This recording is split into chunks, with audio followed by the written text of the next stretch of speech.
Today's date is July 12th, 2026. We're having an Israeli Palestinian Confederation simulation with Kishwer Baqar, who is, I understand, stuck in traffic. He is listening and watching on his phone, and he'll be coming on in as soon as possible. We are the Israeli Palestinian Confederation. We are proposing a federal government, confederation government for the people of Israel and Palestine. A government that will be independent and separate from the Israeli and the Palestinian government. A government that does not require the existence or non-existence of the Israeli or the Palestinian governments. If the Israeli people choose to have a government,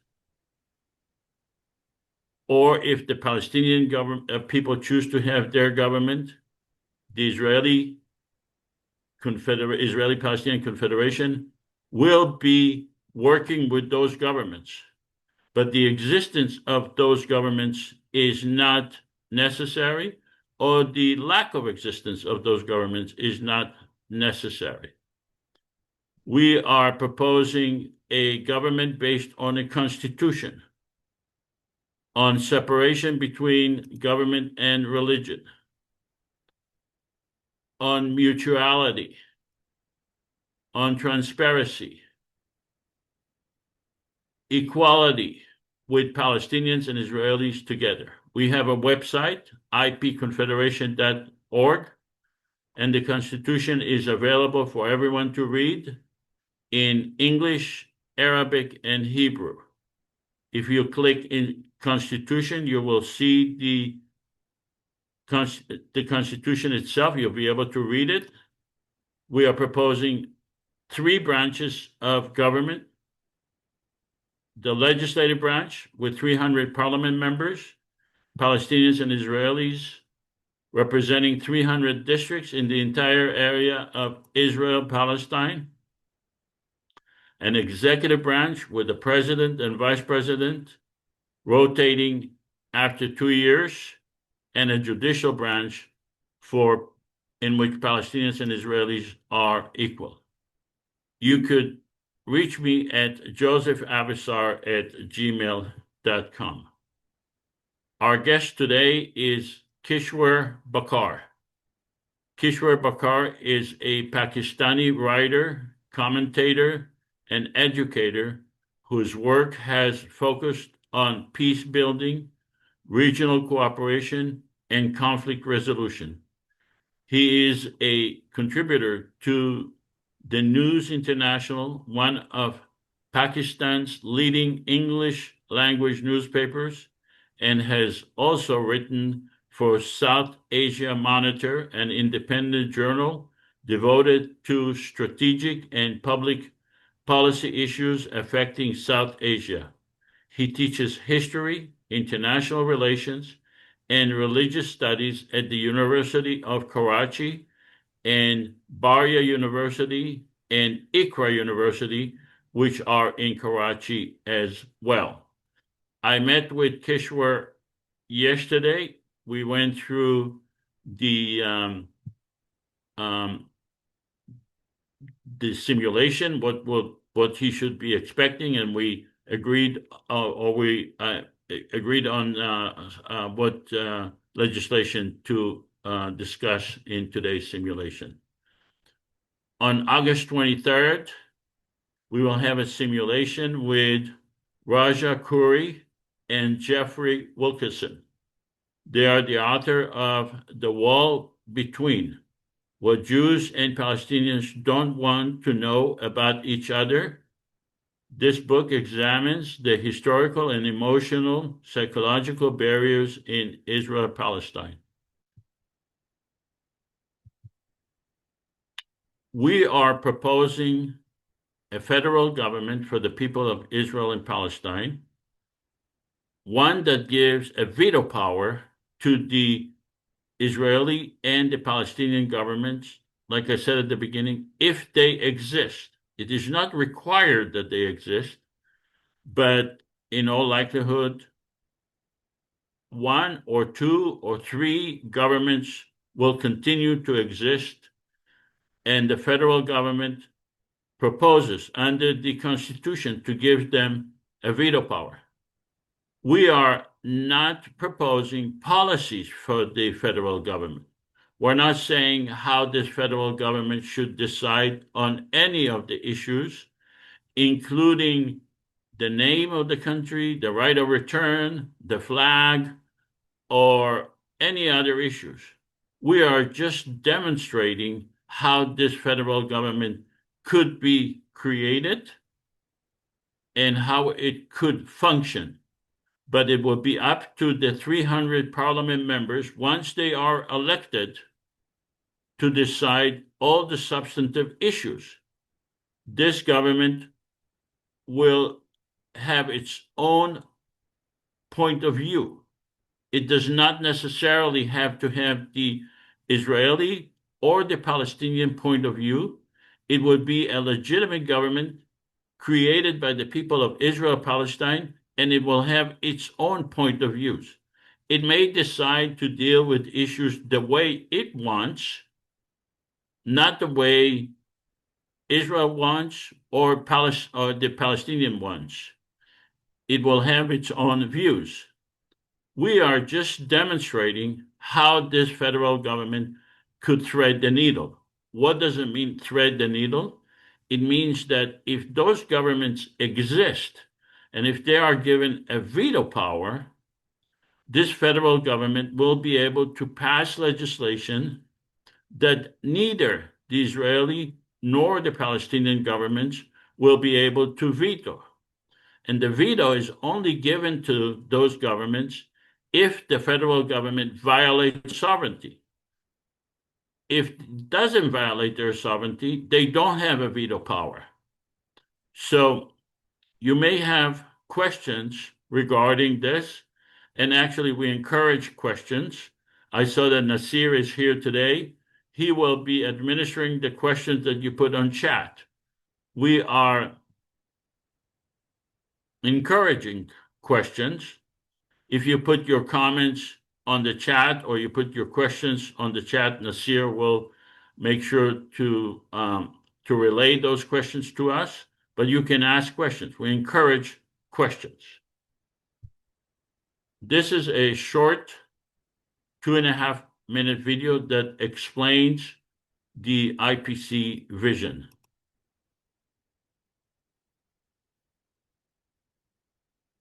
The conflict between Israelis and Palestinians has endured for generations. And instead of time healing the wounds, it's only caused the anger to fester and the violence to grow.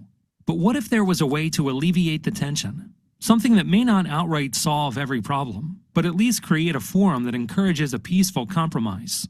Welcome to the Israeli Palestinian Confederation, a common third government between the Israeli and Palestinian citizens, specifically designed to foster peace, tolerance, and economic prosperity between the two nations. Here's how it works. First off, both Israel and Palestine will keep their respective governments. Israel's Knesset and the Palestinian National Authority will remain unchanged. The Israeli Palestinian Confederation, IPC, will be a third entity acting as a unifying agent between the two. The IPC will comprise 300 parliament members elected from 300 districts in Israel, the West Bank, and Gaza. Above them will preside a president and vice president, one Israeli and one Palestinian.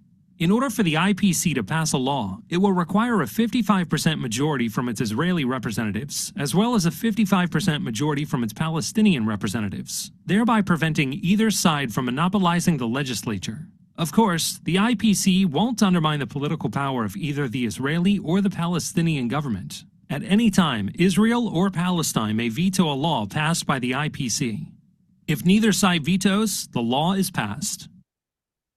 And the two nations are another step closer to resolution. Please help us make this a reality. The Israeli Palestinian Confederation. We might speak different languages, but we all mean the same thing.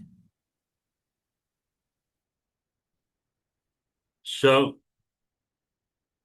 we are actually working on making this federal government a reality.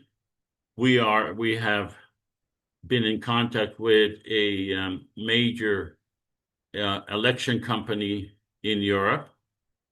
There are two parts to the process.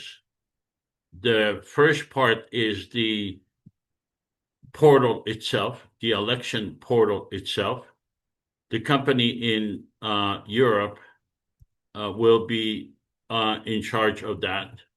The second part is creating the map and the of the 300 districts. We were told that an American company was willing to do that.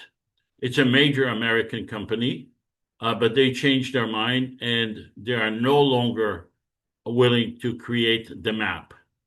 The map is very important because it would be a dashboard. You just like you see on when you watch elections on whatever channel you on television you watch the election, and it tells you this district voted for these people, and that's what this American company specializes in.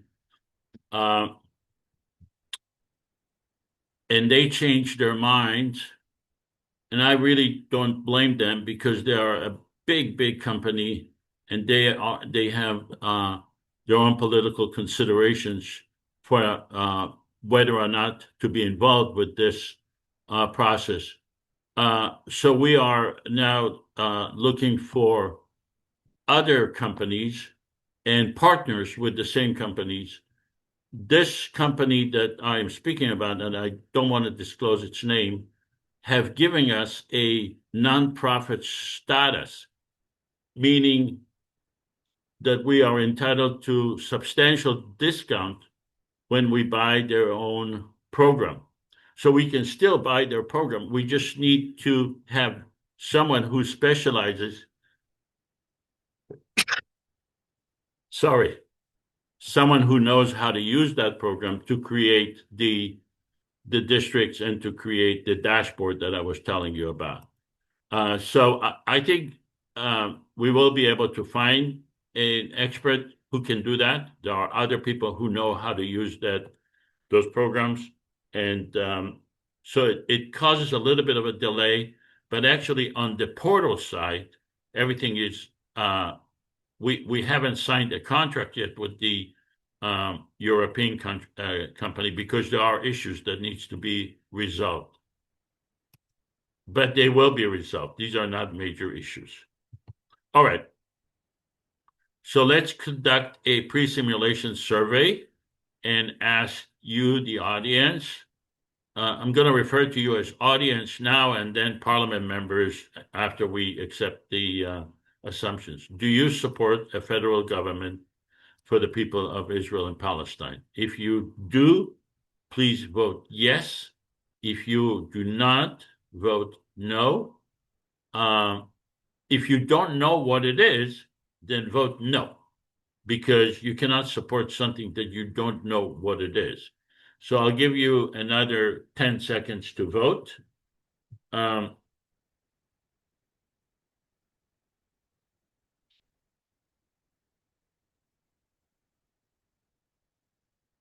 Another 5 seconds to vote. If you support, please vote yes. If you are against or you don't know what it is, vote no.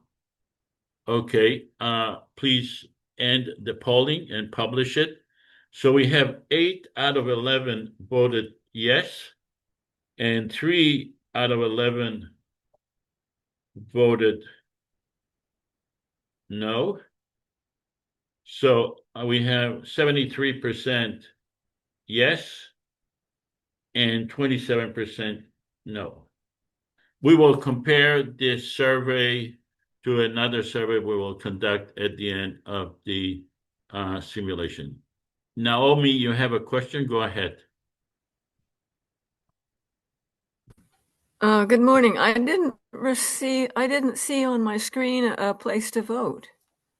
Oh, are you using a telephone or are you using, I have a laptop. yeah. Um, I don't know why. I know that it does happen to some people. It probably has to do something with on your end, but how do you vote? Yeah, it Um, happens to me too, like last time and this time. I see no voting sheet. Have you had a maybe chance to vote, we're both Olivia? on Wi-Fi, maybe. Sorry, I have Joseph? Wi-Fi from next door. But Naomi, anyway, I vote yes. okay, I so vote yes. I vote yes as well, okay? so we have 10 out of 13 voting yes. Are there any who vote no that are not able to vote? Joseph, real quick, if you're using the app, it could work better if you're accessing Zoom through your browser. You might have a pop-up window that's blocking it. So if you're using, are you using the app for your desktop or are you accessing it through like Google Chrome?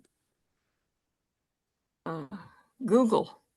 Okay, so the problem might be that you have a pop-up blocker because the vote comes up as a pop-up and it might be being blocked by your browser. Yeah. I'm kind of a Luddite. I don't know how to do that. Yeah, so you could just tell us what your vote is and we'll put it in. We'll put it in. Okay.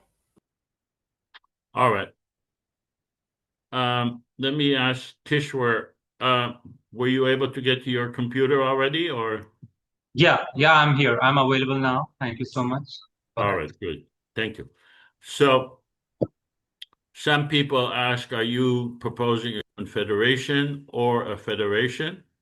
And the answer is we are proposing both. In other words, we are not locked to definitions. We create definitions.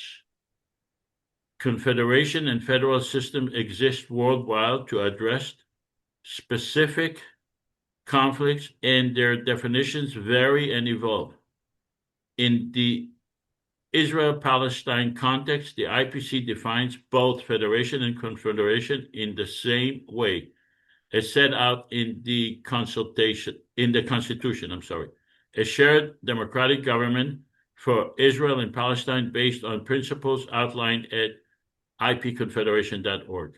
That's the website that I told you.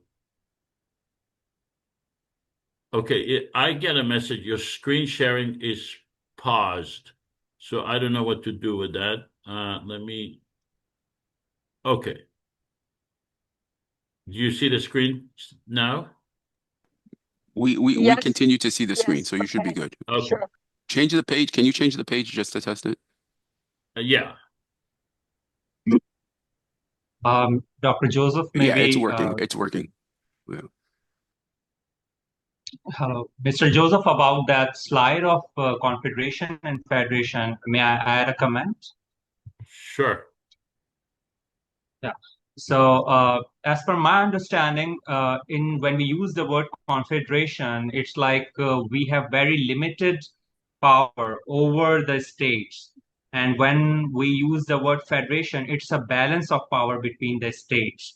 So maybe you can comment on that. Will the IPC, supranational government, will have very limited powers, or it will have a dominating power on the independent states of Palestine and Israel? We define both of them based on our constitution. We say we are not traditional confederation. We are not the traditional federation. We are defining those two words in our own way, which is the Constitution. We're not locked to definitions. All right. So this is the heart of the assumptions, the heart of the simulation. These are the assumptions. Shlomo, go ahead, ask your question. No, just to answer, I'm not sure what he means, but I think he means practically, and practically we don't know. It depends on how many millions of people will join. That's my understanding. Yeah, I agree. So in order to conduct this simulation, we have to make assumptions. Once these assumptions are created, are accepted, then the second part of the simulation, we will assume that we have created a federal government, but we have to accept assumptions. The first assumption is that we were able to have enough funding to create a year-long campaign to promote the election and to have people in Israel, Palestine being able to vote and register to vote and register to run online.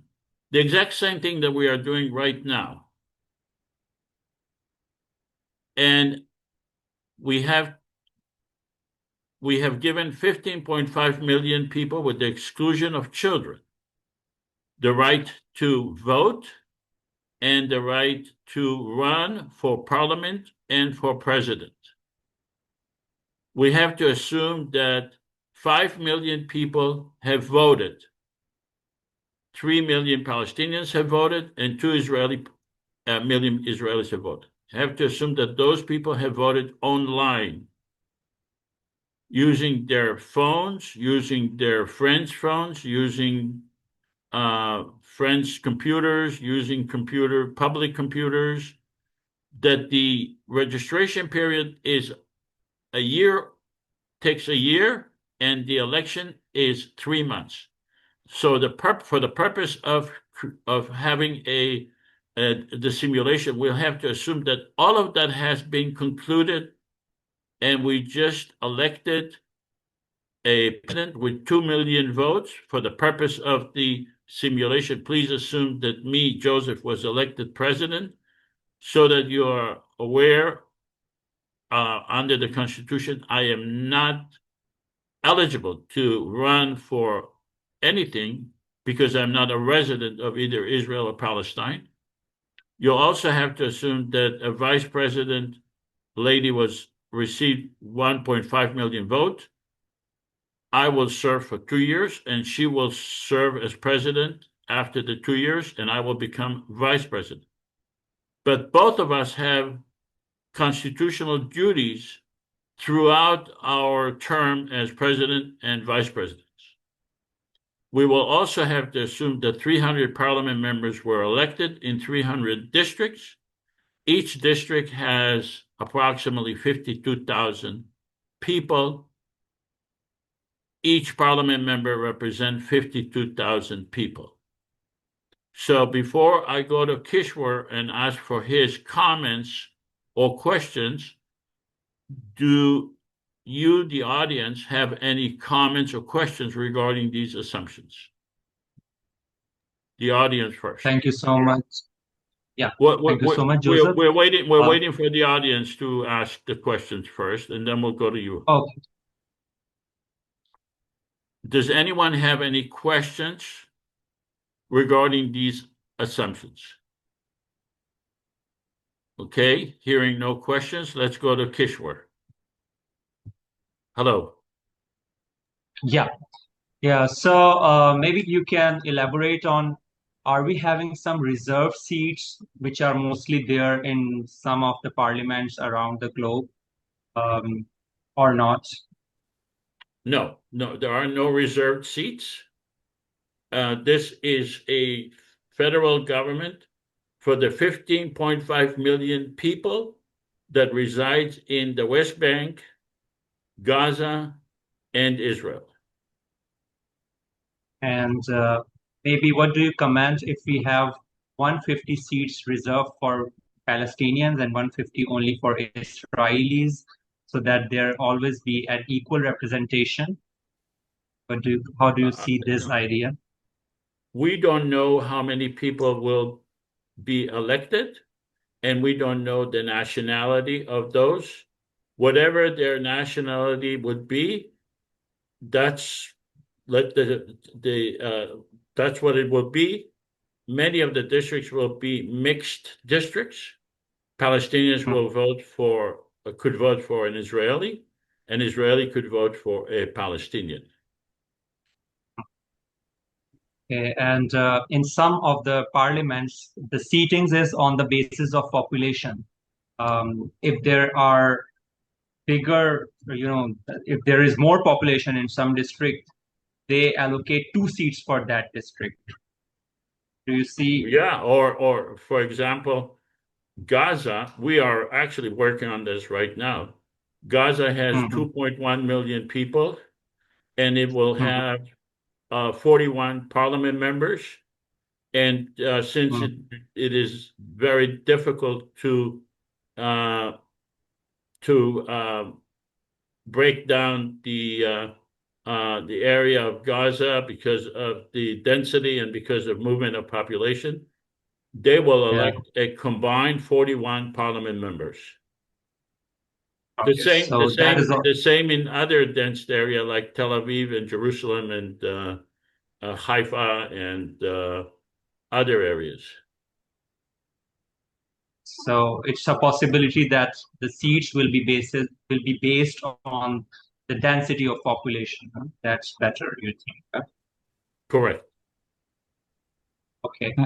May I say something? I would like to, at some point, Sure. think again, to rethink the idea that it will be also people in the diaspora, so to speak, both Palestinians and Israelis, who can vote or who can do something about it, because my fear is that Israelis will be afraid, and in fact Palestinians too.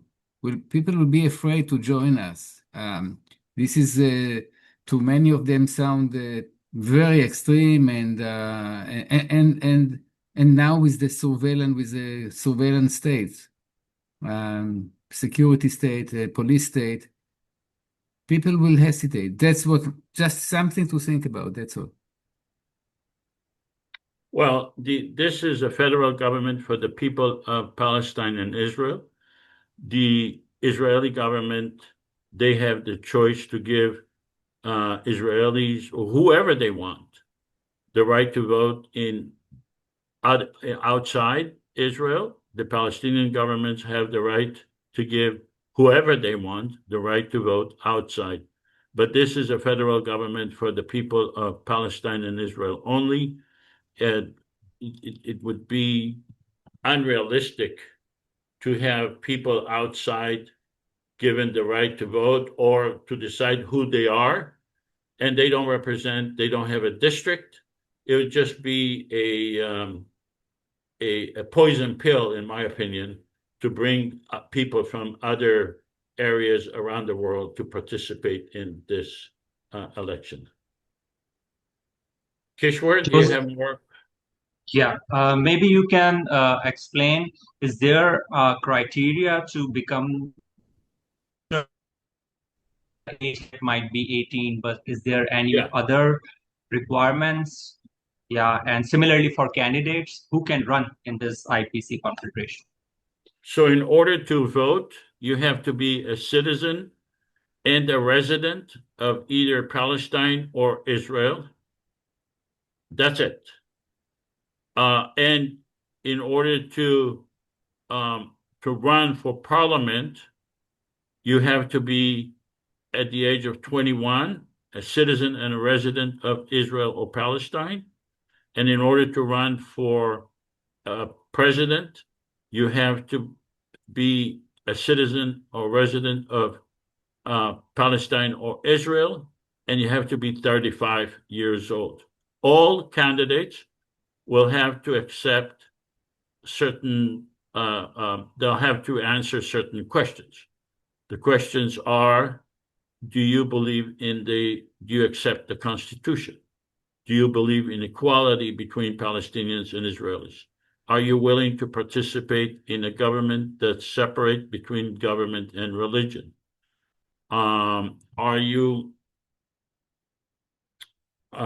Do you have, I forgot the other questions, but are you accepting Palestinians and Israelis as equal.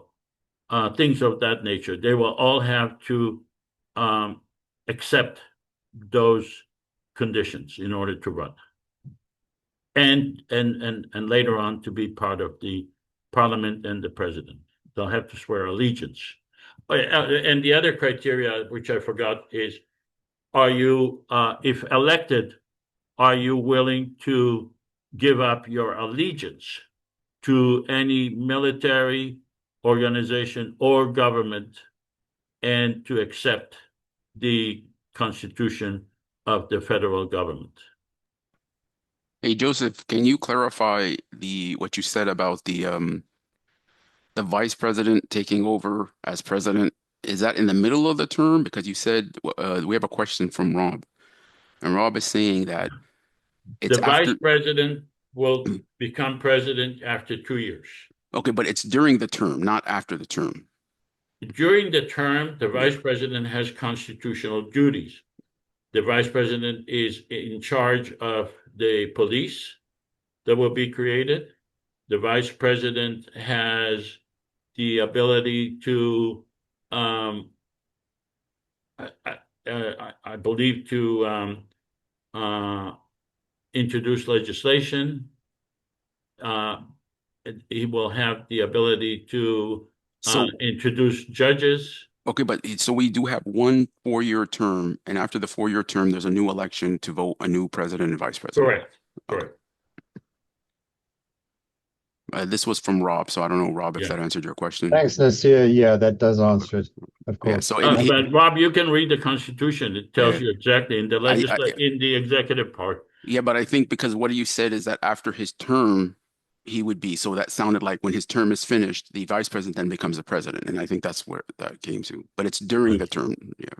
During the term. Yeah. Kishwer, do you have more comments or questions regarding these assumptions? Maybe you can advise if a person who wins the election and occupies a seat in IPC Confederation, can he also run for an election in Israel or Palestine? No, the Confederation is a separate and independent government.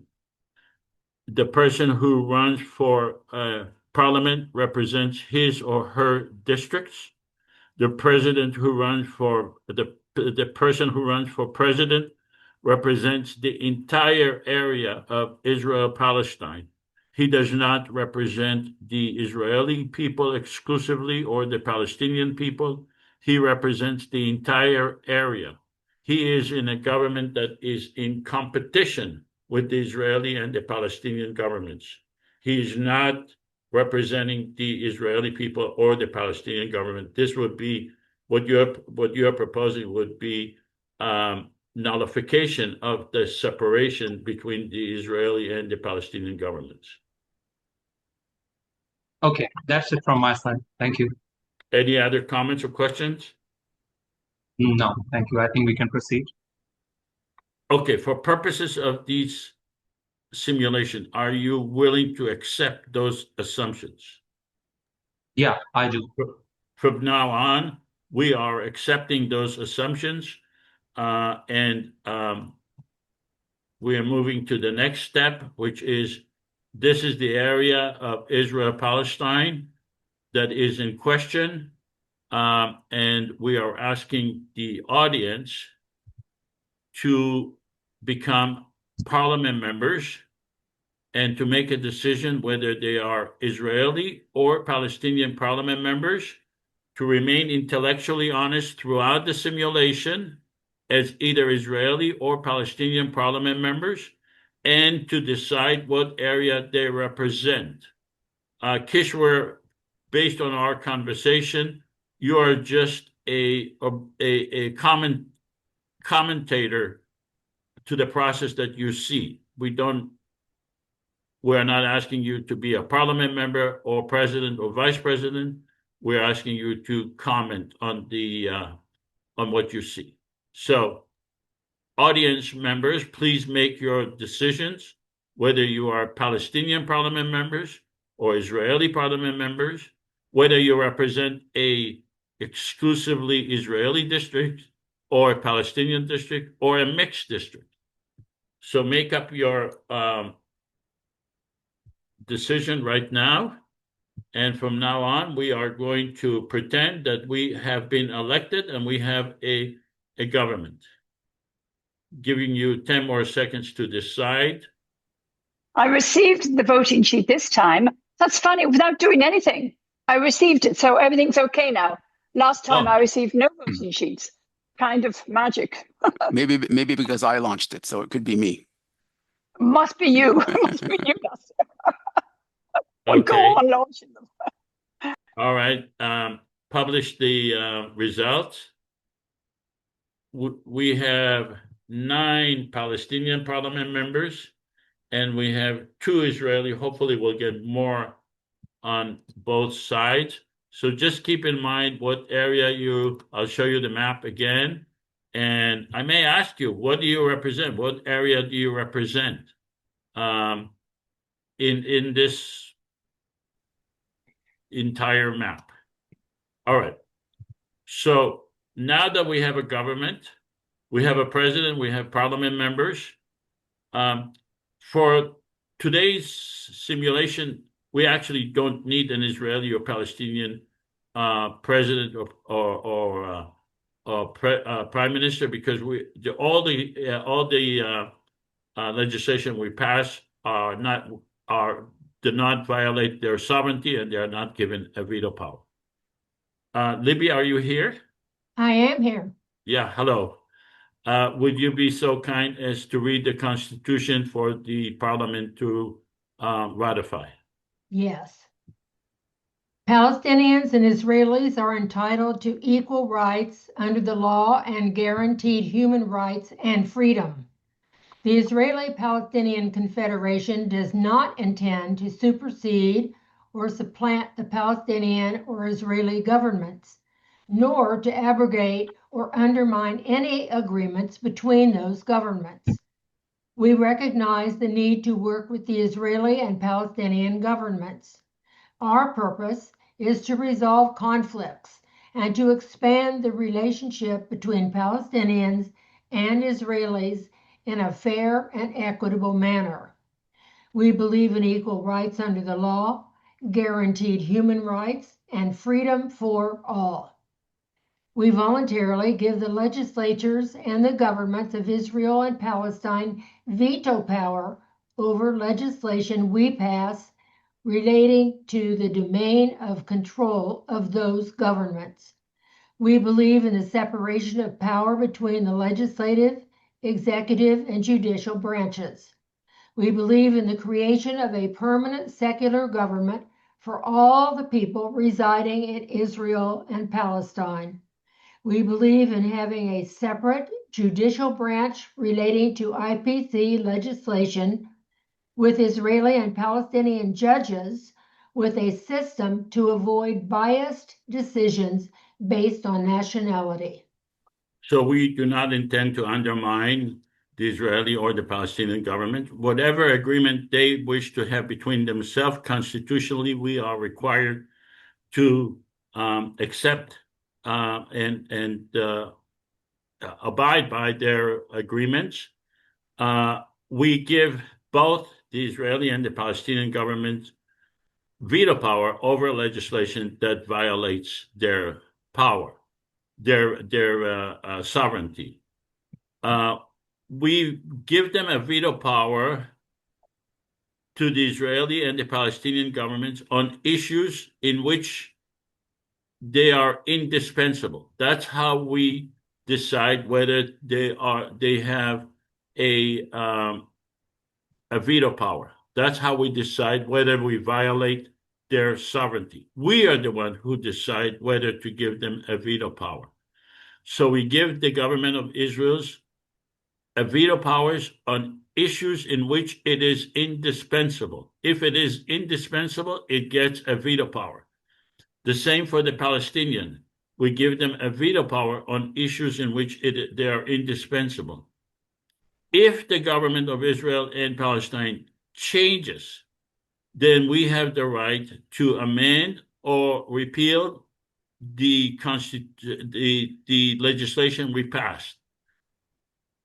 When, like I said, we decide who to give the veto power to.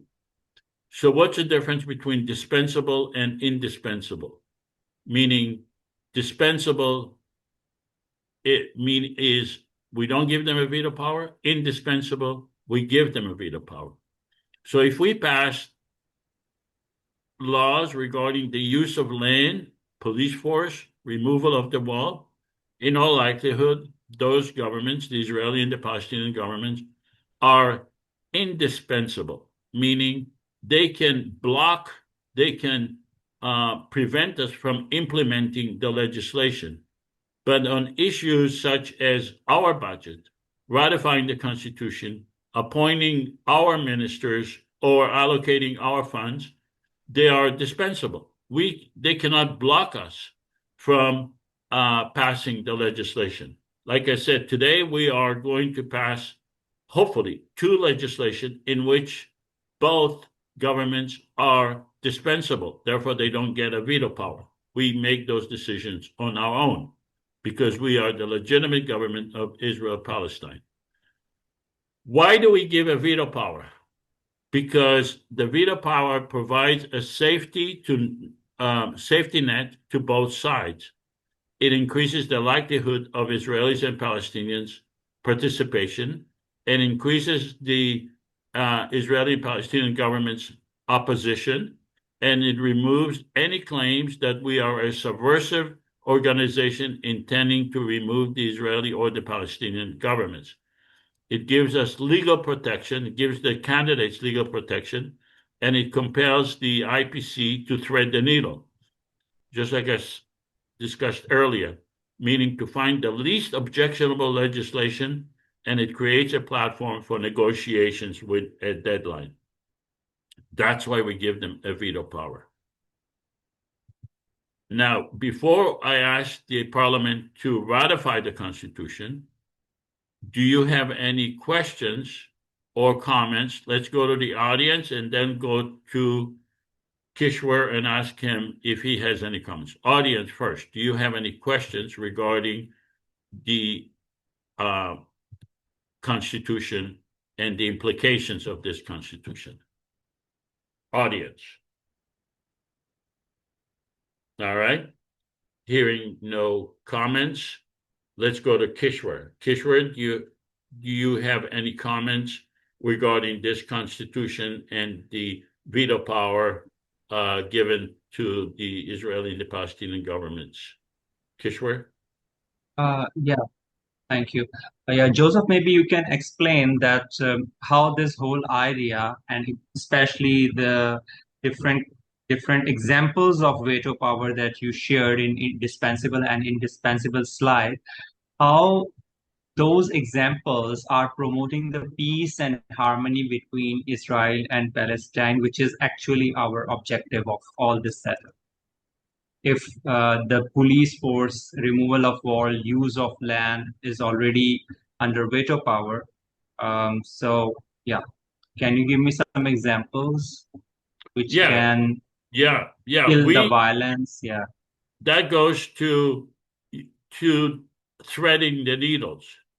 In other words, we believe we can, and we have demonstrated that we can pass legislation regarding how to use the land of Palestine and Israel in such a way that both Palestinians and Israelis governments will not veto. For example, creating a joint economic zone between Gaza and Israel, or joint economic zone in Kalandia.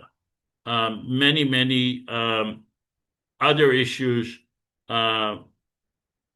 I wish you had told me that when we met, because I would have, because I see your concern is show me an example of that the Israeli and the Palestinian governments are indispensable, that they will not veto. That's really what you're asking. And we have many such examples. That's what we do in the in previous simulations, including police force, common police force for Palestinians and Israelis together, including using the land together for a joint economic zone, for a joint airport, joint seaport, joint universities, joint agriculture and industry. But we have some really specific legislation on that issue. And also removing of the wall, and also regarding the right of return, and regarding the checkpoints. Shlomo, you have a question? I'm sorry, Kishwer, you have, did I answer your question? Yeah, you have already answered. Please go ahead, Shlomo. Yeah, I would say land and police and checkpoints and a wall. All of these ones are indispensable, meaning we can do nothing about it, and that makes it does put us in a weak position. But that's the reality of what we are doing right now. That's how I see it. Okay.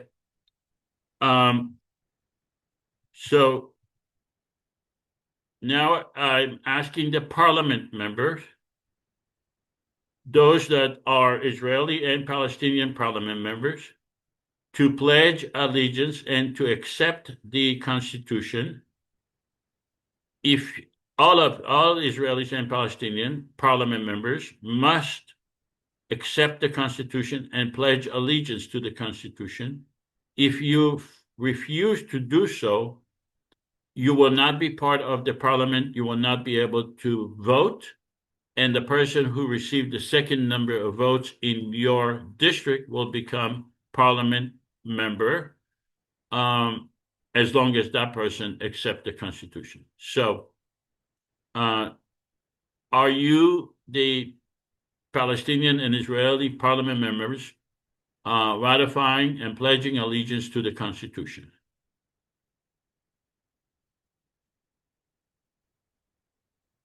If you vote no, you would be expelled from the parliament.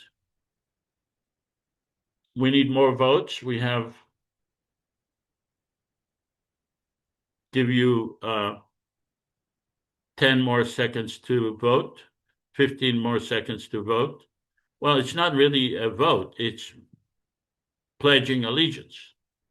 If you are part of the federal government, if you ran on the promise to represent your district, if you accepted the Constitution when you ran, you have to accept it now, after you have been elected. So I don't really see the hesitation here, but be that as it may, giving you 5 more seconds to ratify the Constitution. All right.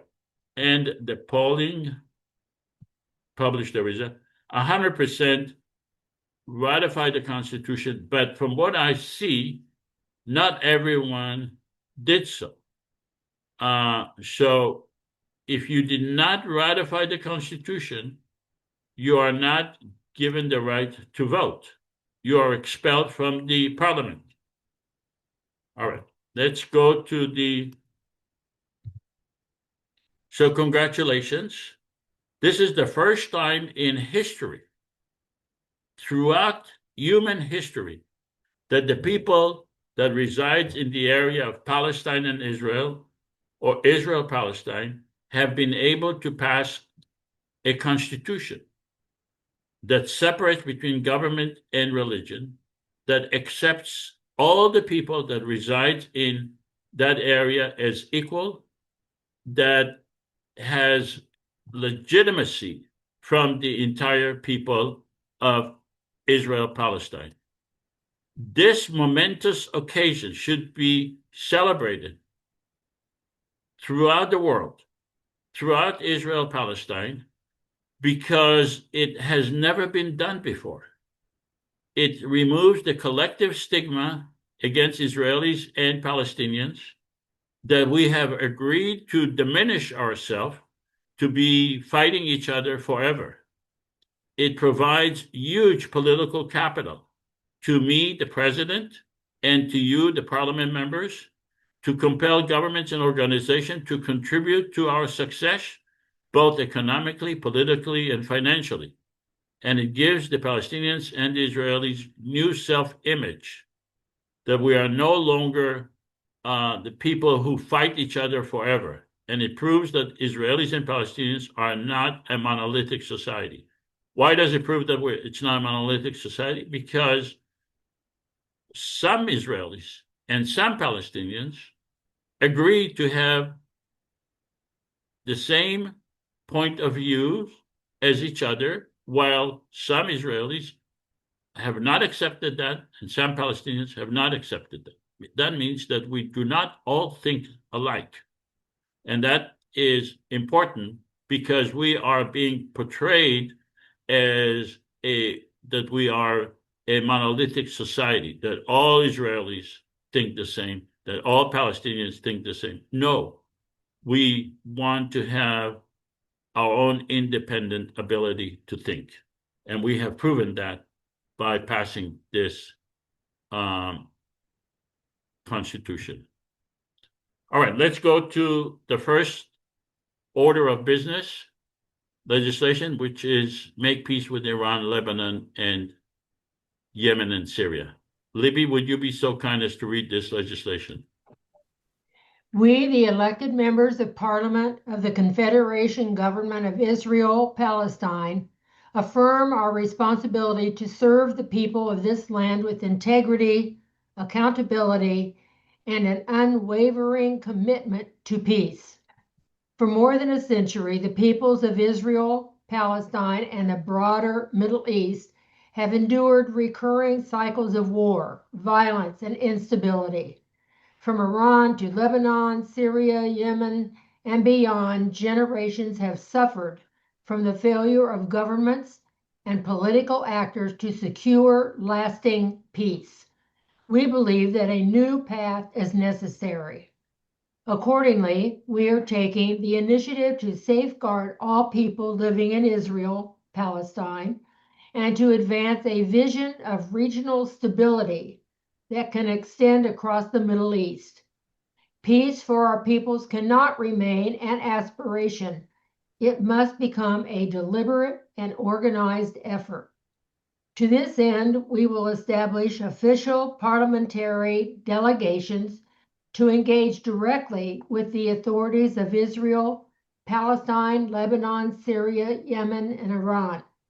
The purpose of these delegations is to open channels of dialogue, promote mutual de-escalation, and work toward binding commitments to cease violence and threats among all parties. Our role will be to advocate firmly for an immediate cessation of hostilities and incitement, mutual recognition of the right of all peoples in the region to live in security and dignity, structured negotiations aimed at achieving durable and verifiable peace. We will serve as an impartial facilitator and promoter of peace, guided by fairness, objectivity, and the protection of our people. Where governments or entities endanger regional stability or threaten civilian life, we will speak clearly and responsibly. Our commitment is to peace, security, and a future in which the peoples of this region can finally live without fear. So this is pursuant to Article 2, Section 21 of the IPC Constitution. Neither the Israeli nor the Palestinian government holds veto authority over this act. Yeah, so we want to create our own delegation, and we are creating our own delegation to negotiate, to find out really fact-finding mission first, to go to all these countries and find out why are they fighting? What is the real reason that they are fighting, including discussing with the Israeli government and all these countries in order to expose if there is a issue that has not been open, and to try to find ways to have peace between all these countries and our Israeli Palestinian Confederation people. Before I go to Kishwer, does anyone have any questions regarding this legislation? Okay, Kishwer, do you have any comments regarding this legislation? Yes, Joseph. So as in the bottom, it's written that Israeli nor the Palestinian government holds veto authority over this act. So please, would you elaborate how we will execute this legislation once it's passed? How we will enforce it? This legislation is calling, we are creating an official parliamentary delegations to engage directly with the authorities of Israel, Palestine, Lebanon, Syria, Yemen, and Iran. In other words, they cannot block us from establishing our own parliamentary delegations to engage directly with the authorities of Israel, Palestine, Lebanon, Syria, and Yemen, and Iran. We can travel to those countries on our own, and we are Muslim, Jews, Christians, and we represent the people of Israel and Palestine, and we have the ability to meet with those countries and to on a fact-finding mission. We're not imposing a peace plan. This is just a fact-finding mission to find out. The purpose of this delegation is to open channels of dialogue, promote mutual de-escalation, and work towards binding commitment to cease violence and threats among all parties. They cannot block us from doing this. That's why they do not get a veto power. Okay, I understood now. All right. Let's take a vote. Palestinian parliament members, please vote on this legislation. Do you support this legislation? Palestinian parliament members?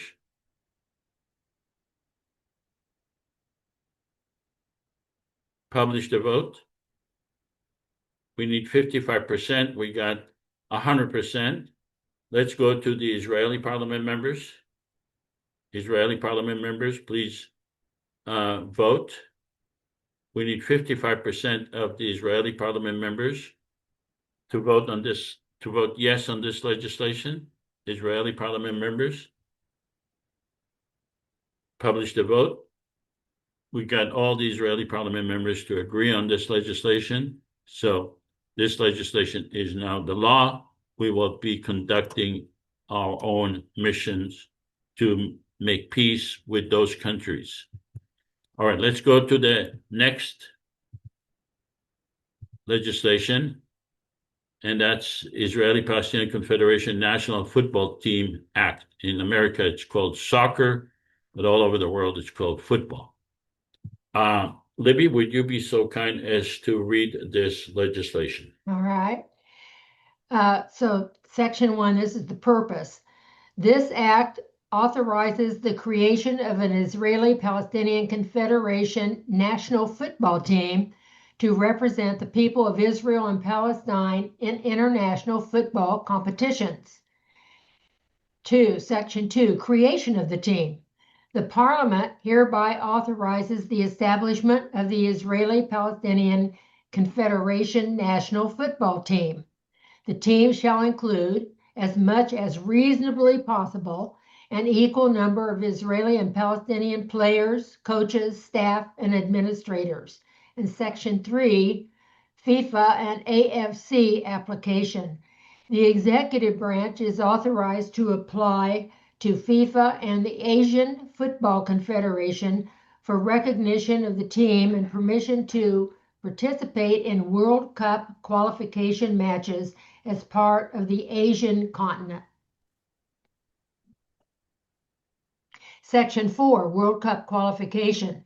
If accepted by FIFA and the Asian Football Confederation, the team shall participate in the next available World Cup qualification cycle, and if qualified, shall represent the Israeli Palestinian Confederation in the FIFA World Cup. Section 5, Funding and Implementation. The executive branch may take all necessary steps to organize, fund, and operate the team, including hiring staff, selecting players, arranging training, and entering international competitions. And Section 6, Effective date. This act shall take effect immediately upon approval by Parliament. Pursuant to Article 2, Section 21 of the IPC Constitution, neither the Israeli nor the Palestinian government holds veto authority over this act.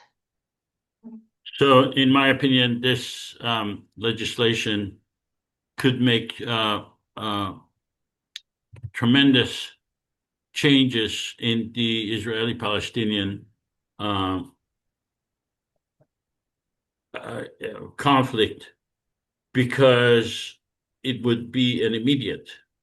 In other words, the creation of a common soccer team could take place immediately. We will be playing in Asia, not in Europe, the same as Israel is playing in Europe. We are not asking for Israel to abolish its team. We are asking for the federal government to play in Asia and to qualify for FIFA and the Asian Football Confederation, and hopefully we will create a team that will be competitive, so that it will represent the entire area of Israel and Palestine together. Before I go to Kishwer, does anyone have any questions regarding this legislation? Rob, go ahead. Thank you. Yeah, maybe I'm a bit confused, but is there any scenario where this team would play in the same competition as an Israeli or a Palestinian team? If they both qualified for the World Cup, yes. Okay, and of course the players would have to choose which team they play for. Well, yes, of course. The Israelis could create their own team, Palestinians could create their own team, and we could create our own team. It strikes me then that this legislation would have the potential to increase conflict between Israel and Palestine and the IPC. To me, the ideal would be to aim at an IPC team that represents the whole of Israel-Palestine, and try and separate out the competitions that they compete in, because you really want the players that are supported by Israel and the players supported by Palestine as their best players to potentially also then play in an IPC team. Yeah, I see what you're saying. Well, then how would you? There is a potential of conflict, like I said, if they both win the right to play in the World Cup. There is a long process that takes 2 years before you actually qualify to play for the World Cup. But you're right, there is a possibility. So what would you suggest? You are a parliament member. Are you an Israeli or a Palestinian parliament member? I'm a Palestinian parliament member. I don't know very much about football. You don't have to But know about football. You have but I think you the raise ideal, questions without knowing about football. yeah. So I think the ideal for me would be to, if there is one, to identify a league or some place where where initially, for however long it takes, to compete in a league that does not overlap with one that Yeah, Palestine and that's Israel. in Asia. It doesn't uh, overlap. Okay, In but you Asia, have got FIFA application as well. So right. that's Also, what FIFA in confused me. Asia, FIFA. Oh, it's, Yeah, FIFA. Like you have. Have you noticed that Israel does not play against Egypt, against Saudi Arabia, against Iran, because Israel belongs to Europe? FIFA gave Israel the right to play in Europe, so it doesn't play any against any of the Asian or Arab countries uh, or African countries. So we are asking to be part of Asia. We are geographically part of Asia. But you're right that at one point, if we both qualify for the World Cup, in other words, if Israel wins the right from Europe to be in the World Cup, and if we win the right from Asia to be in the World Cup, theoretically, those two teams could be competing with each other. You're right on that. yeah. No, that makes sense. All I will say then, I think I would say that we need to be very aware of this possibility and see whether there's any extra guardrails that can be put in place to avoid Okay. All right. this Yeah. becoming a negative thing. Yeah, I think you're making a good point, and I think there is a solution for that.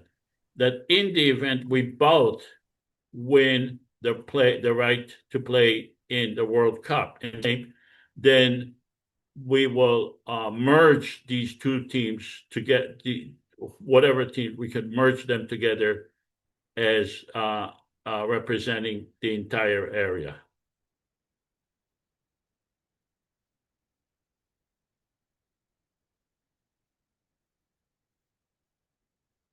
You need to unmute. No, I was just saying thank you. I personally think that FIFA would welcome this because FIFA wants ticket sales, as we saw in their battle with Argentina and Egypt. So anything that would increase ticket sales, they would go for it.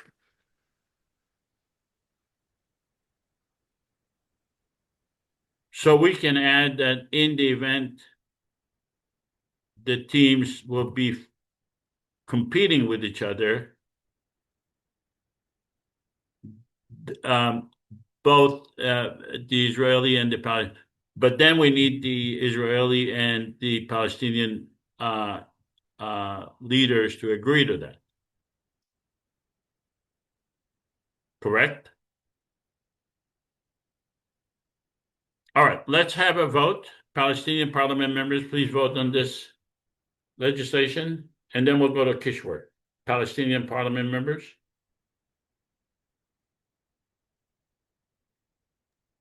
Are we purposely choosing legislation that doesn't require a veto because we haven't not assigned anyone? Okay, because we haven't assigned president or Yes. prime minister. Yeah. Okay.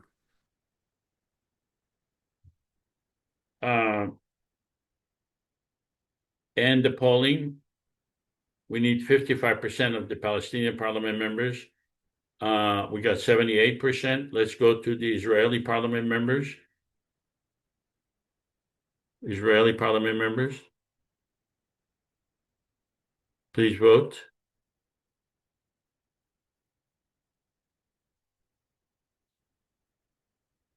Publish the vote. We got all the Israeli parliament members. Let's go to Kishwer. Kishwer, what are your thoughts on this legislation?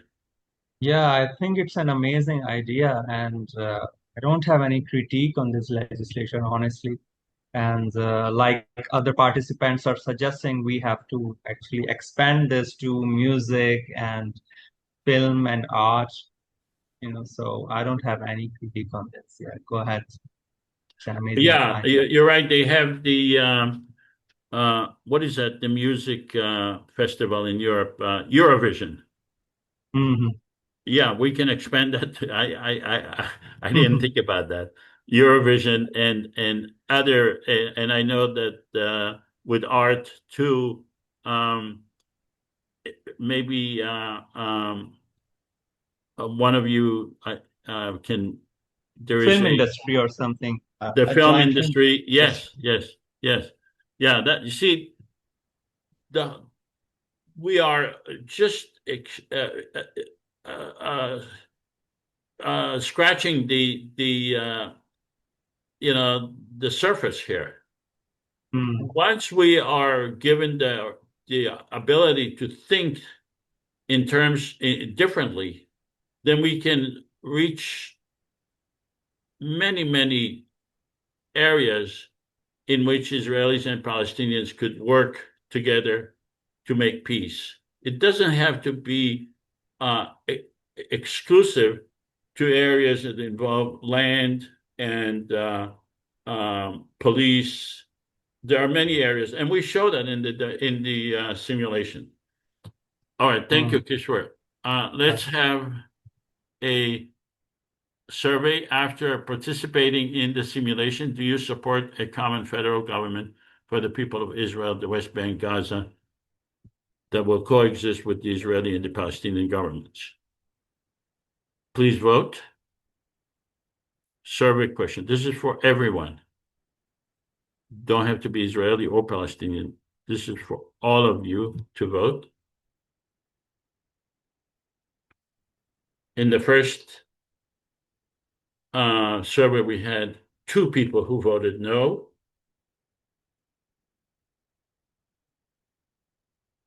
Okay, share the results. We now have 1 person who voted no. Would that person please identify who you are and tell us your reasons for it?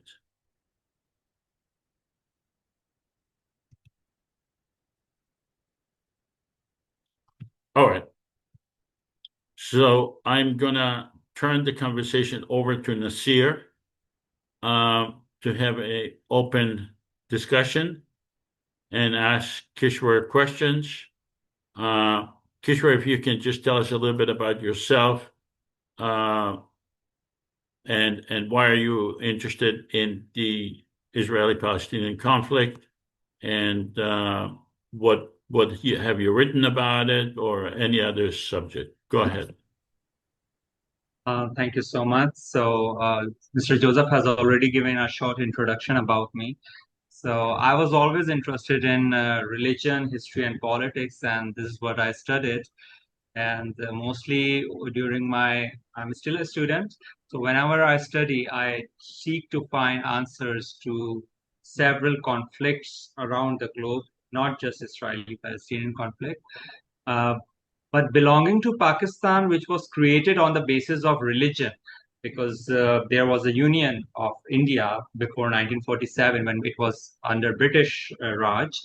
So the reason for this independence was apparently because Muslims wanted a separate nation, as they had a fear of majority Hindus domination after the independence. But later, after 23 years, we found out that Pakistan had 2 wings before, East Pakistan and West Pakistan, which is Bangladesh now, the East Pakistan part. So being both Muslims, the same country again divided. So it again raised a question in my mind that is religion just a football, like we were discussing, which is used by some powerful elite or politicians to get their, whatever mission accomplished? Because Pakistan actually was created on the basis of religion Islam, but actually then later, as I'm repeating myself, the same country was divided between two Muslims, Bangladesh side and Pakistan side. So in recent studies, I find that religion is still playing a strong role in several conflicts. And the most dominant one is in the Holy Land that we use the word. In Palestine, Jerusalem is that city which is actually maybe like the reason of conflict. Different religions want to dominate this city. So that's why I also had this interest that how can we solve this problem? Because Jews had a religious interest there, Muslims has a religious interest, Christianity has a religious interest there. So why can't we make it some kind of, common place for all the religion? Okay. So from there, I started thinking about different solutions. And then I realized that there are some parties at all the sides who do not want to share this so-called Holy Land with anyone else. But this is not how it's going to work. There has to be sharing. And that is the reason I think I'm looking for different solutions. And I was impressed by this unique idea that there has to be a supranational government. And I think very straightforward, we can connect it very closely with the European Union model, right? So, which is working very well. So I think that it can go on, and I have to be a part of such solutions. That's why I'm here. Thank you so much. Would the concept, I'm sorry, go ahead, Nasir. No, I was going to say, where are you based, Kishwer? Are you based in Pakistan? Currently, I'm in Pakistan. Yeah, okay. Is that where you live throughout the year, or are you just visiting, or? I have lived like 10 years in Middle East when I was working as an engineer. And last year I was in Germany when I was doing my master's in Germany. So I think the world is mine. I can go anywhere, wherever Sure. I'll get an opportunity. Yeah. Would the people of Pakistan, you said there are two areas, one is Bangladesh and one is Pakistan, correct? Bangladesh is another country now, but earlier it was a part of Pakistan before 1970.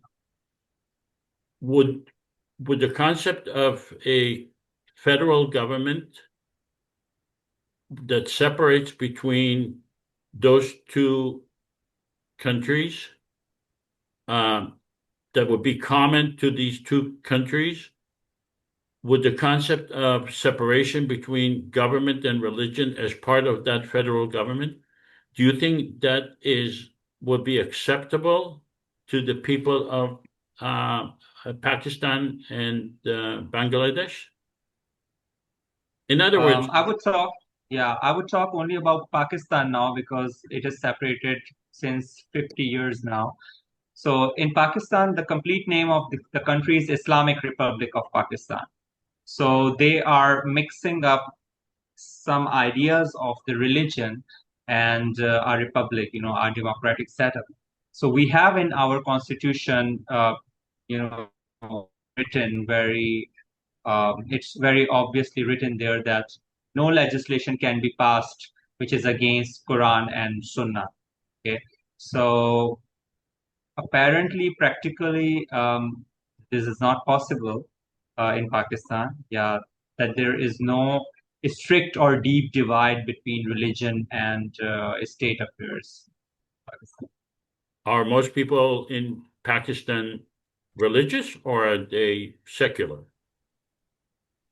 Sorry, you might have to repeat. Is there a resentment of their religion? Can you rephrase your question, please? He said, are most people in Pakistan religious, or are they like nationalist or resentful to the religion? You can say that. I mean, it's my observation and my studies that like the soil of South Asia is religious. I mean, say it's not just Pakistan. Indians, Pakistanis, and Bangladeshis, for them, religion is important. However, it's an observation that they are not very practical in following all the obligations that are required to be a Muslim. But at the same time, there are so many people who are following all the requirements, all the creeds and some obligations that we are supposed to do. This is how people are.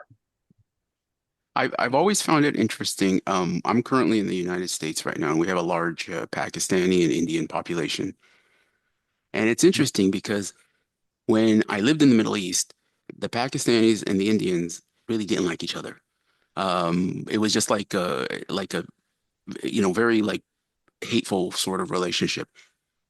But when in the United States, the Muslim community in the United States, when it comes to, for example, social events or like sports events like cricket, for example, like if you go to some of the parks here where people are playing cricket, the Pakistani and the Indians are like the best of friends. Because their culture is actually a lot closer. Because we had this exchange student, for example, down the street, and the lady that was hosting this exchange student brought this Pakistani student and said, "Hey, you're Palestinian. You can relate to this person." And it was as if we were the same, but culturally wise, it was food and everything. The Pakistani student actually found more comfort with the Indians who were even not Muslims, especially Punjabi, because the food and the games and cricket, like no Palestinian plays cricket, by the way. I didn't even know what cricket was until I was in Dubai and saw some Pakistanis playing it. And so it's interesting that the element of religion and the element of culture really came together very well, where you have in the US these two communities actually get along well because they share the same, cuisine, they share the same sports interest and some of the social events. But I don't see that in the region where there is a lot of animosity toward the Pakistanis versus the Indians. So I think there's a different element. Maybe I can add into your conversation that But real quick, language Kishwer, has. I was going to say real quick, Kishwer, before I add that, where with Israel and Palestinians, it's the opposite. Where Palestinians and Israelis, I feel on the homeland, we get along. I wouldn't say get along, but we interact better. There is more sort of cooperation. But when I come to Palestinian communities in the U.S., like today, for example, I was yelled at today for being a normalizer, which I'm not, by the way, because I talk to an Israeli and I say, well, they're not Zionists, but even they're like, the fact that they're Israeli, you shouldn't talk to them, period. It's the opposite. We're back home in our country, Israelis and Palestinians, it's not a big deal. You talk to an Israeli person, he's there, you work for him, or he worked with an organization, etc. It's almost like the opposite effects between these two communities. As I was saying that language has appeared as another reason, a strong reason for becoming closer to different people, as well as to bring about division and separation. And in case of Pakistan, India, language is one common element of the culture which brings people together. And that's you're right. When even I was in Middle East, and I find someone who is speaking my native language, that's Urdu, and the Indian is, no matter if he's Hindu, but he's speaking the same language, we drew closer to each other. That's a reality, and it's an observation even in my case also.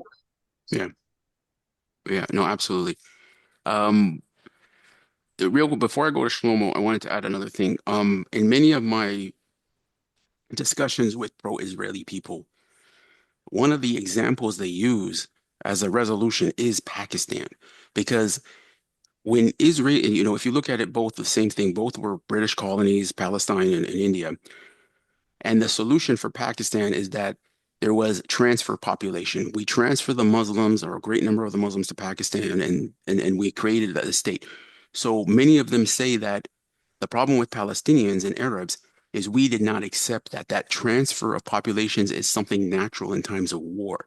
So the fact that the solution is that Jews from Iraq, Jews from Yemen, etc., they came and lived in Israel, and the Palestinians that went to Lebanon, Syria, Jordan, they should just accept that fate. That transfer of population is a solution. However, I find this to be strange for two reasons. Number one, the fact that the majority of Palestinians do live on historical Palestine till this day. I think about 52% of us. And secondly, the example of Pakistan, which resulted in the killing of millions of people, I mean, that's a terrible, like, say, well, this is an example of it working, where I think it didn't work. It actually led to the death of millions, not to mention wars, and continue till this day. We have two countries now that are that have nuclear arms and are still sort of in a state of war.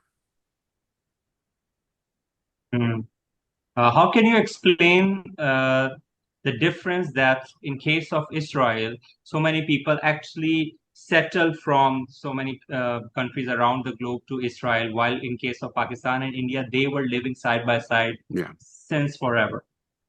So there is a difference here.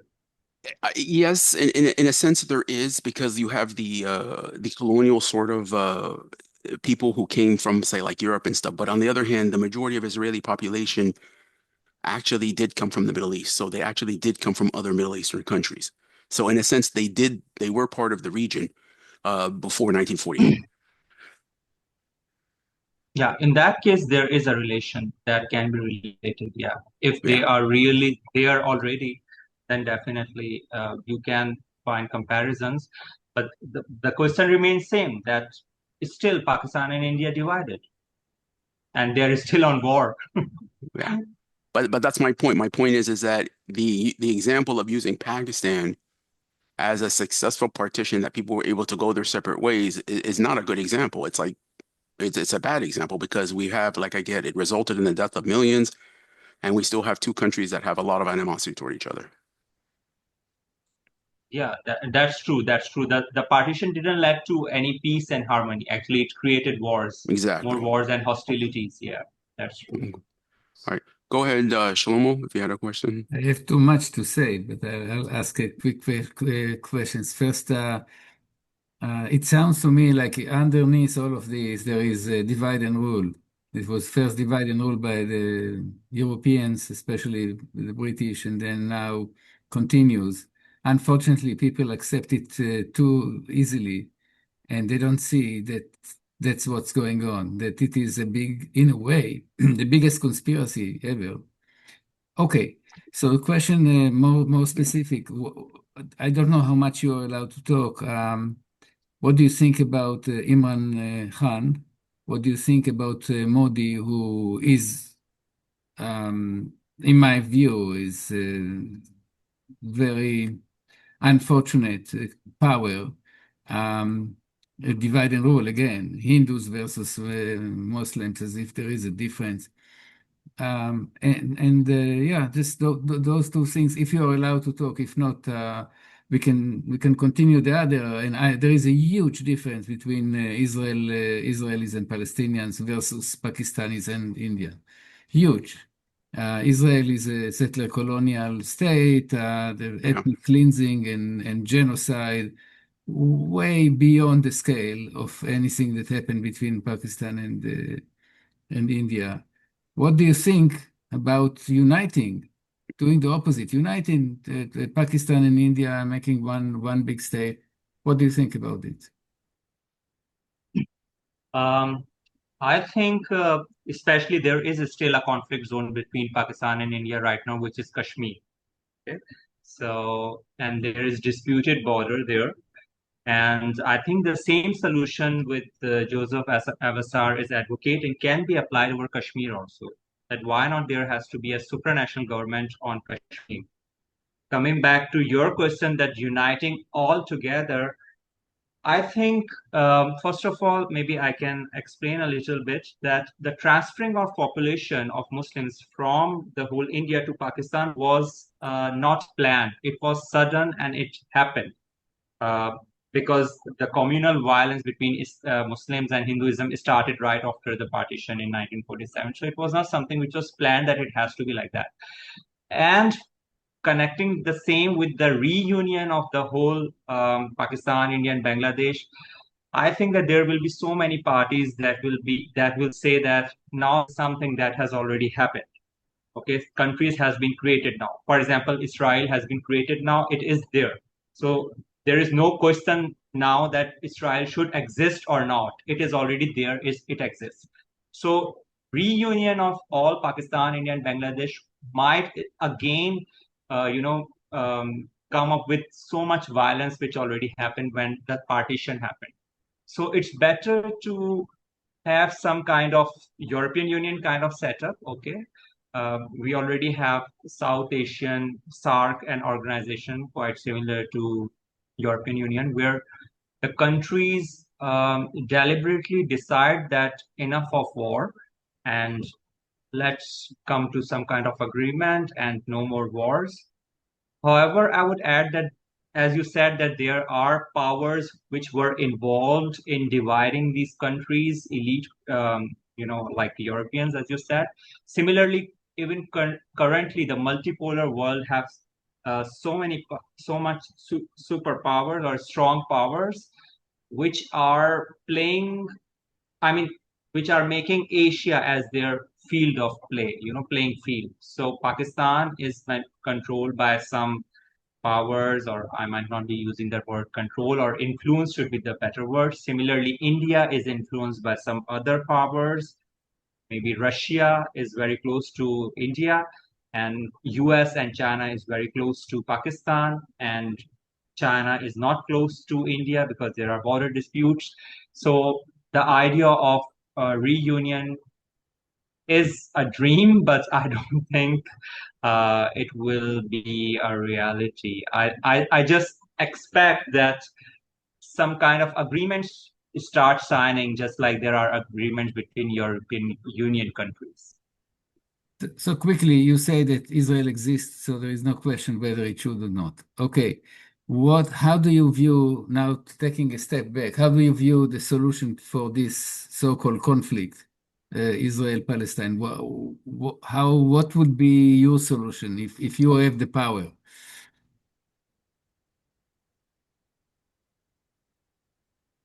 Sorry, what happened?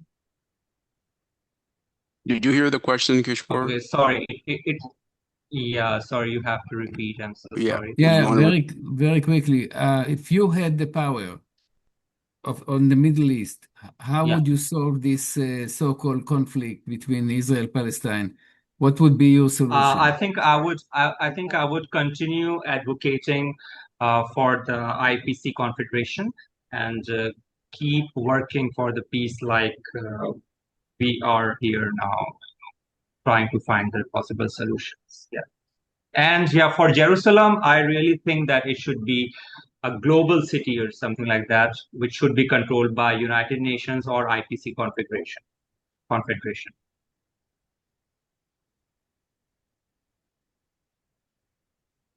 Sorry, I missed the last sentence. Did you hear me?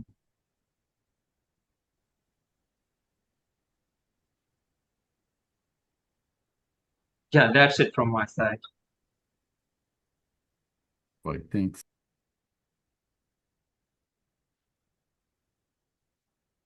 Okay, 1 second. I'm sorry. My screen just went blank. Give me one. I'm sorry, people. Okay. Sorry, I'm having screen issues. Did anybody else? Go ahead, Joseph. So I have a question for Kishwer. Let's assume that we are able to create this federal government. I am interested in your thought about the perspective of the Pakistani government and the perspective of the Pakistani people on this federal government if it is created. Would they have the same views on this or different views if this federal government is created? Okay, so there are two parts of this question. I'll first come to the government. In my opinion and observation, the government of Pakistan is very close to Saudi government and also close to the USA. So I expect that as soon as Saudi Arabia will agree to IPC solution that we are proposing, or they would agree, they will accept Israel as a state, Pakistan will not have any issue with that. because Saudi Arabia is considered as like a center point for the Muslim world because they are controlling Hajj, actually, the holy places of Islam. So as soon as they will agree, Pakistan state won't have an issue. However, as far as the people of Pakistan are concerned, people of Pakistan are more closer to the rights of Palestinians because of the religious affiliation, and they will wait for the solution. They will wait to see what solution is given to Palestinians. If a Palestinian state is confirmed and allocated, and the areas, the illegal settlements that has happened in Israel, if they are taken away, then most likely people of Pakistan would also agree. Okay, but otherwise there is a resentment here. Does Pakistan have free internet access to the people, or is it restricted? There are restrictions. Yeah, there are restrictions. What kind of restrictions?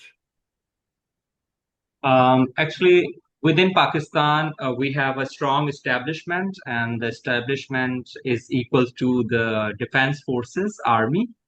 And we are not supposed to say a lot against that or even criticize that. So even I won't go in that direction. So that is really serious here, that we cannot criticize. I mean, Pakistan has been under political dictatorship for 35 years throughout its independence. After its independence of 78 years, 35 years, it was under the control of army, directly within this army dictators. And even when there were civilian governments, the influence of establishment had been very strong. So this is the kind of restriction we have in our country. For the freedom of internet, like you're talking about freedom of speech in the internet. What about accessibility to the internet versus expression on the internet? Yeah, it is accessible. It is accessible only in very remote areas. You cannot have a very strong internet connection, but still people are using, all kinds of Facebook, Instagram, and all kinds of things are there. Everybody has a mobile. All right. I don't have any more questions. I would like to thank you, Kishwer, for your generosity. Yes, thanks. To agree to come and speak to us. Your perspective is immensely important because the Israeli-Palestinian, it shows that the Israeli-Palestinian conflict issue is worldwide, and it is strong everywhere in every country. And this is why we're trying to bring as many people from other countries to speak about it. And we realize how strong this issue is. So I thank you so much for coming in. Can we take a question also from Walter Sharp? Because are you concluding? Yeah, go ahead, Walter. No, go ahead. Yeah, go ahead, Walter. Kishwer, I've heard of issues where Christians are being put on trial, and I'm just wondering, do Christians have equal rights with others there? In our constitution, only Muslim can become a president and prime minister, but other than these positions, there have been non-Muslims that are Supreme Court judges. They are in parliament. They are in good position in all the companies. So legally, other than to become the head of the state and to become a prime minister, they have all equal rights. So does the Constitution give freedom of religion? Yeah, right. We have many churches, we have many temples here. Yeah. Okay, because I'm getting different indications, and I wish we could we could all do away with the death penalty. And I'm challenging some country to go ahead and get rid of it, because our country's not doing that yet. And it just seems to me that it's not really a deterrent. And I don't think the government should have the right to take someone's life away like that. I think God gives all of us the right to life. Yeah, there is a debate. It's a different debate. All right. Thank you. All right. Thank you, All right. everyone. Thank you Thank so you, much. Kishwer, for your generosity and Thanks. openness and being supportive. By the way, Kishwer, can I add your name and your picture to our IPC website as a supporter? Yes, sir. Go ahead. Yes. Sure. Yeah, great. Thank you. Thank you. Thank you, All right. Kishwer. Thank you all Okay, so everyone. much. Bye-bye. I appreciate your help. Okay, everybody. Thank you All so right. much. Yes. It's really nice. Our times, yes. Thank Thank you. you. God Thank bless you. you.